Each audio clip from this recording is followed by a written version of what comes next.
Welcome to Sankalp study success. Computer awareness సెషన్లో మీకు next చెప్పబోయే కాన్సెప్ట్ ఏంటంటే మదర్ బోర్డ్ గురించి అండి. So computer architecture next topic ఇది. ఫస్ట్ టాపిక్ నేను మీకు ఆల్రెడీ సిపియూ గురించి అంటే కాంపోనెంట్స్ ఆఫ్ కంప్యూటర్ గురించి నేను మీకు ఆల్రెడీ ఎక్స్ప్లెయిన్ చేశాను. సో ఇందులో మీకు నేను మదర్ బోర్డు గురించి ఎక్స్ప్లెయిన్ చేస్తాను. రైట్, ఎగ్జామ్ పాయింట్ ఆఫ్ వ్యూలో ఇక్కడ నేను చెప్పే ప్రతిదీ కూడా మీకు చాలా ఇంపార్టెంట్ అండి. ఓకేనా? సో మదర్ బోర్డ్ అంటే ఏంటి, ఓకేనా, మదర్ బోర్డ్ అంటే ఏంటి, ఏదైనా ఒక కంప్యూటర్లో మదర్ బోర్డ్ అని దేని అంటారు అనేది important. So the main circuit board that contained in the any computer are called mother board. చూడండి, మనం వాడే సిపియూ కానీ డెస్క్టాప్ కానీ ఏవైనా ల్యాప్టాప్స్ కానీ మదర్ బోర్డ్ పోతే మళ్ళీ కొత్త ల్యాప్టాప్ కొనుక్కోవడమే, మదర్ బోర్డ్ చేంజ్ చేసినా వేస్ట్. ఓకేనా? అంత హై ప్రయారిటీ ఉంటుందన్నమాట మనం యూజ్ చేసే సిపియూస్లోని, అదే కంప్యూటర్స్లోని. ఓకే, సో ఈ ఏదైతే మదర్ బోర్డ్ ఉందో దాన్ని మెయిన్ సర్క్యూట్ బోర్డ్ అని అంటారు. మదర్ బోర్డ్ని ఏమంటారు? This is the main circuit board that contained in any computer. ఈ మదర్ బోర్డ్లోనే మనకి సిపియూ, స్మాల్ మైక్రో ప్రాసెసర్, ఈ ర్యాము, రోము ఇవన్నీ పెడతారనమాట. మీరు మామూలుగా ఒకసారి మీకు మదర్ బోర్డ్ చూపిస్తాను ఉండండి. చూడండి, దీన్ని మదర్ బోర్డ్ అంటారు. ఓకే, ఈ మదర్ బోర్డ్లో మనకి CMOS బ్యాటరీ ఉంటుంది. ఓకే, నేను మీకు ఏదైతే చెప్పాను ఇంతకుముందు సిపియూలోని ప్రాసెసర్ ఉంటుంది, సిపియూ సాకెట్స్ ఉంటాయి, రెజిస్టర్స్ ఉంటాయి, కెపాసిటర్స్ ఉంటాయి, ఇండక్టర్స్ ఉంటాయి. CMOS బ్యాటరీ, ఇక్కడ మనం ర్యామ్ని పెట్టుకుంటాము, 2 స్లాట్స్ ఉంటాయి. ఓకే, అండ్ వీటిని PCI స్లాట్స్ అంటారు. ఇలా ఉంటుందన్నమాట మదర్ బోర్డ్ అనేది. ఓకేనా? This is the main board of the కంప్యూటర్కి చాలా హార్ట్ అని చెప్పొచ్చు ఇది మదర్ బోర్డ్ మనం. Okay, so the main circuit board contained in any computer is called motherboard. It is also known as the main board or logical board, the system board and planar board. All other electronic devices and circuit of the computer systems are attached to the boards like. So దీనికి electronic devices remaining ఏవైతే ఉంటాయో అవన్నీ మీకు ర్యామ్లో attach అయ్యి ఉంటాయి. మీకు డయాగ్రామ్లో చూపించిన విధంగా సిపియూ కానీ, రోమ్ కానీ, ర్యామ్ ఎక్స్పాన్షన్, కొన్ని slots, PCI slots, USB ports and CMOS battery, ఇవన్నీ కూడా మనకి కంప్యూటర్ యొక్క ఎలక్ట్రానిక్ డివైజెసే. ఇవన్నీ మనకి ఎక్కడ ఉంటాయి? మదర్ బోర్డు మీద ఉంటాయి అన్నమాట. And it is also includes the controllers for the devices like the hard drive, DVD drive, keyboard and mouse, వీటన్నిటిని కూడా ఇది కంట్రోల్ చేస్తుంది. ఓకే, సో ఇక్కడ మనం ఇంకొక విధంగా చెప్పాలంటే కనుక mother board makes everything in the computer work together. So మీరు mother board is very important. Okay, next ఏ కాంపోనెంట్స్ మనకి మదర్ బోర్డ్ మీద ఉంటాయి? So we have the various components in that. CMOS battery, fan ఉంటుంది. So fan దేనికంటే మనం use చేస్తూ ఉంటే ల్యాప్టాప్ కానీ సిస్టమ్ కానీ చాలా హీట్ ఎక్కుతుంది. ఓకే, ఈ మదర్ బోర్డ్ హీట్ కాకుండా ఉండడం కోసం ఈ ఫ్యాన్ పనిచేస్తుంది అనమాట. Okay, so fan, SMPS, processor chips, bio chips, BIOS, expansion slots, PCI slots, buses, ఇలా మనకి డిఫరెంట్ కాంపోనెంట్స్ అనేవి మదర్ బోర్డు మీద ఉంటాయి. And next interconnection of units. అంటే ఇంటర్ కనెక్షన్ ఆఫ్ యూనిట్స్ అది మదర్ బోర్డు గురించి అండి. సో మనకి ఏంటి interconnection of units? CPU మనకి డేటాను సెండ్ చేస్తుంది, ఇన్స్ట్రక్షన్స్ని పాస్ చేస్తుంది అండ్ ఇన్ఫర్మేషన్ని పాస్ చేస్తుంది కాంపోనెంట్స్కి ఇన్సైడ్ ద కంప్యూటర్. అంతే కదా? ఇలా ఒక కంప్యూటర్ ఉందంటే, ఇలా ఒక కంప్యూటర్ ఉంది అంటే ఆ కంప్యూటర్లో ఎవరు చేస్తారు ఈ వర్క్ అంతా? CPU చేస్తుంది. CPU can send the data, can send the instructions, can send the information to all other components what are there in the computer, as well as peripheral devices కూడా పంపిస్తుంది. ఓకే, ఇక్కడ మనకి వీటన్నింటినీ ఎవరు అనుసంధానం చేస్తారు? A bus is a set of wires that are used for the inter connection.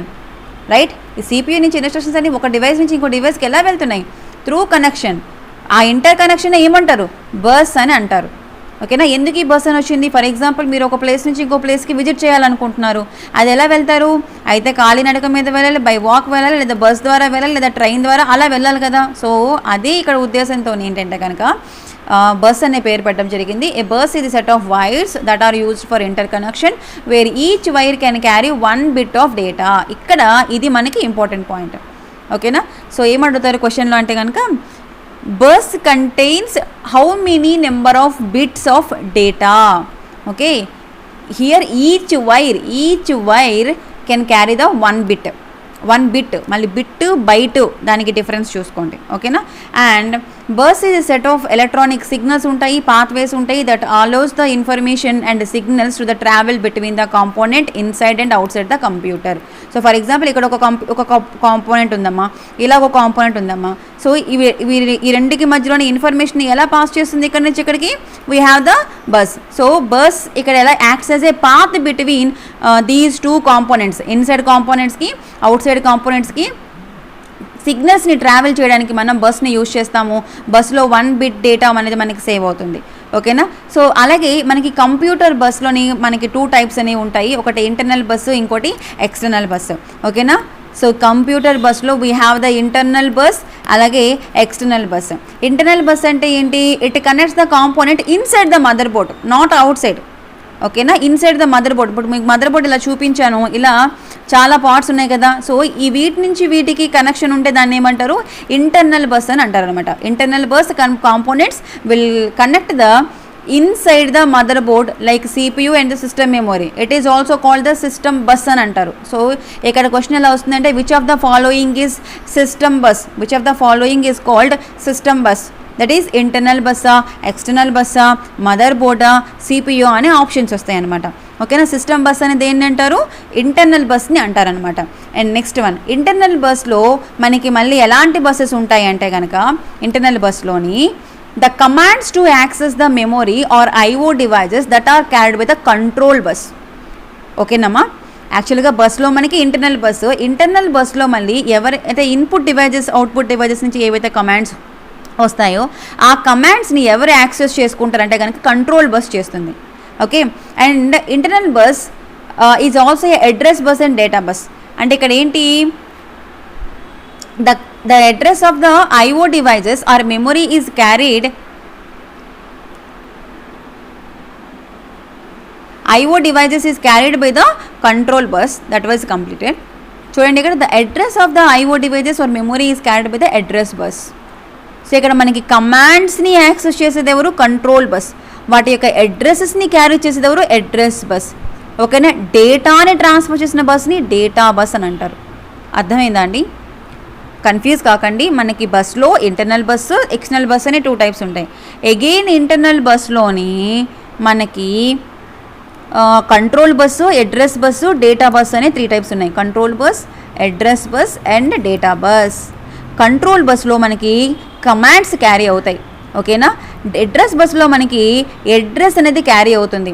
Data బస్లో మనకి డేటా అనేది క్యారీ అవుతుంది, okay. And now come to the next one, external bus type. So ఈ మనకి ఇంటర్నల్ బస్ అంటే with in the mother బోర్డ్లో మాత్రమే connection, external పేరులోనే ఉంది.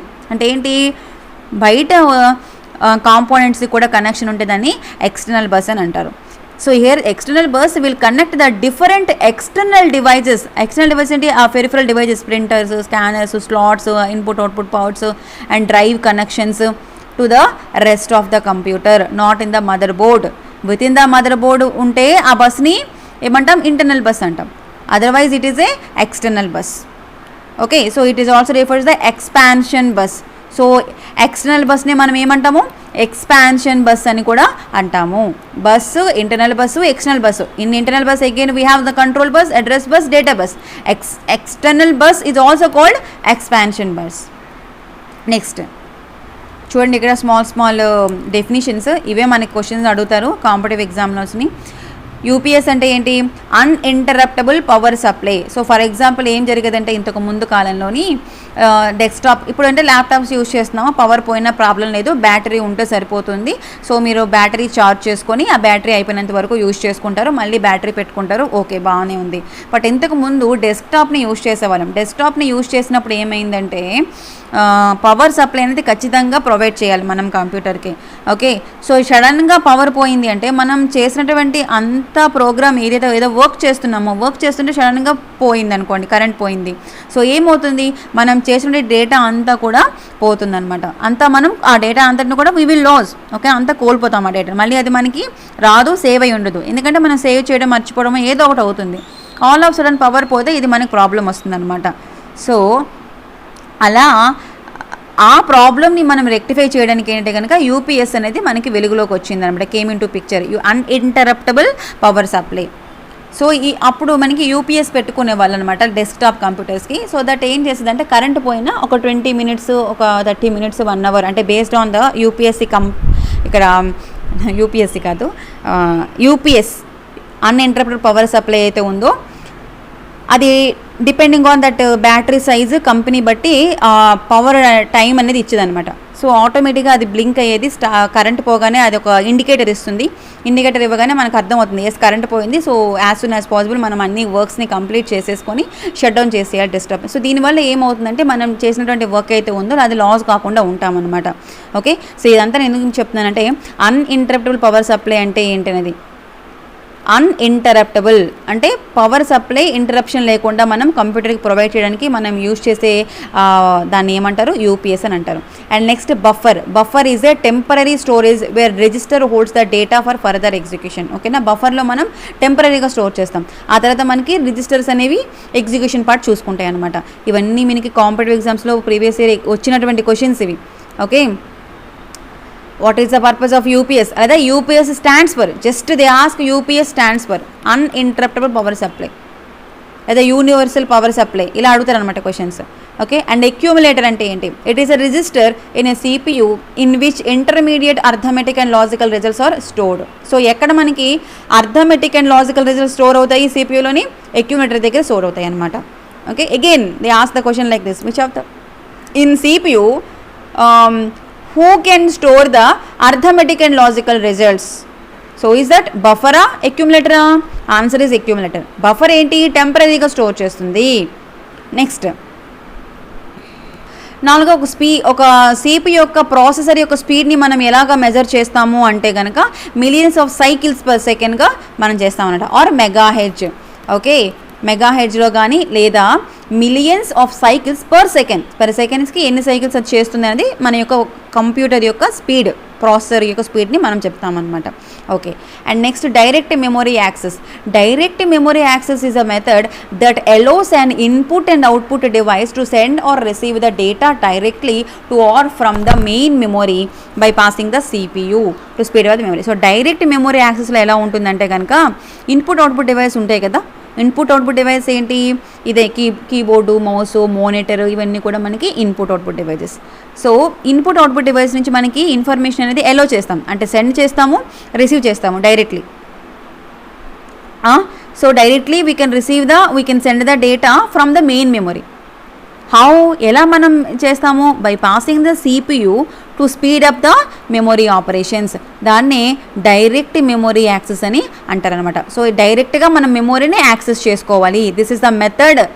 నేను డైరెక్ట్ మెమొరీ యాక్సెస్ ఒక మెథడ్, ఇందులో మనం డైరెక్ట్గా మెమొరీని యాక్సెస్ చేసుకుంటాము to sending the data, to receiving the data. ఓకేమా? So this is about motherboard and what are the components of the motherboard, and very important one, interconnection of the units. Right, in the next class I will discuss instruction cycle and instruction format. So small topic ఇది. ఈ topic అయిపోతే మనకి computer architecture chapter అనేది అయిపోతుందండి. So that మనం series complete చేసుకొని అదే కొన్ని క్వశ్చన్స్ వీటి మీద ఒక అరౌండ్ ఒక 70-80 క్వశ్చన్స్ చేసి then we will start third unit. Right, so thank you so much. Do subscribe to our channel Sankalp Study Success. Keep watching.